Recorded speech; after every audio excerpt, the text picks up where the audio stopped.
တသိန်း9,000သူရှိမှာပါသွားအဲ့မှာနေမှတ်ထားကိုကလည်းဒီ line မတင်မအောင်သူပုံနေပါတယ်ငါအားလို့ခံရတာပဲဆိုပြီးတော့အဲ့မှာနေလိုက်တယ်မကြောက်အောင်နောက်2လ3လလောက်နေတာအဲ့လိုပဲစင်ကာပူကဆိုပြီးလာတာကောင်းပါလေအဲ့လိုပဲစကားလာပြောပြီးတော့ဈေးကူရောက်ပြီပါလားဟာငါတော့ကြားဖြတ်တော့လာပြီဆိုပြီးတော့ကိုကလည်းစကားဟိုအရင်ကြုံဘူးတယ်ပဲပြောမထားဘူးရတယ်ကိုလုတ်ပြီးမယ်ဆိုပြီးအဲ့မှာသူအရင်ပုံစံတိုင်းပဲပစ္စည်းတွေကလစ်ပြီးကိုကောင်းတဲ့ငွေဝင်လာတယ်8000ခွဲလောက်ဝင်တော့ကိုပြောရတယ်ညီမလေးလို့မင်းတို့ပဲတခါဂျပန်ဆိုပြီးကို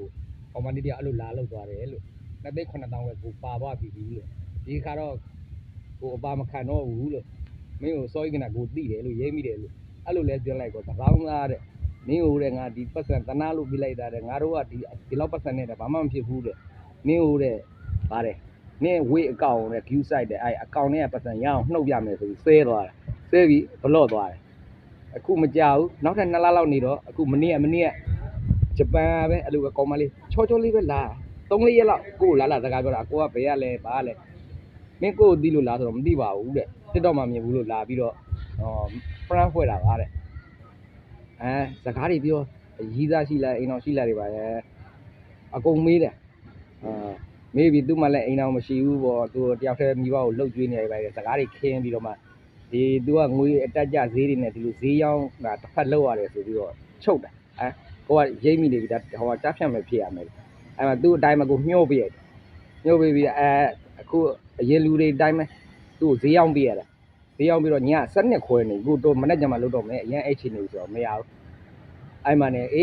ကိုကလည်းတီးတယ်တက်သူတို့ရှိရပြန်ပြီးကလိန်ကြခြင်းတယ်အဲ့မှာနေရောင်းပြီးတော့7,000ခွဲရညာတော့ငွေဝင်လာ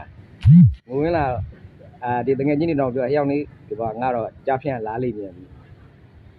ဒီမှာပတ်စံ7,000ခွဲတော့ရပြီအခုခဏနေသူ့ကိုပြောတော့ပါဟိုဘာပြောဦးမယ်တော့မသိဘူးပေါ့ကိုကအဲ့ဒါလူ3အောင်ဆိုတော့7,000ခွဲ3ကာဆိုတော့2,500,500 2,500,500 1,500,500ပေါ့1,500,500ဆိုတော့ကိုဟိုပထမ2,900,000ခွဲဆိုတော့3,000ကျော်လောက်တော့ကိုယ့်ဘက်ကပါသွားသေးတယ်အဲ့ဒါကြောင့်ကျန်တဲ့လူတွေကို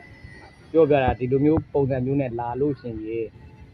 ညှို့ပေးလိုက်သူတို့ခိုင်းတဲ့နိုင်လုပ်ပေးလိုက်ကိုယ့်အကောင့်ထဲကိုငွေထည့်ပေးလိုက်မယ်ငွေရောက်ပြီဆိုတာနဲ့သူတို့ကို block လိုက်တော့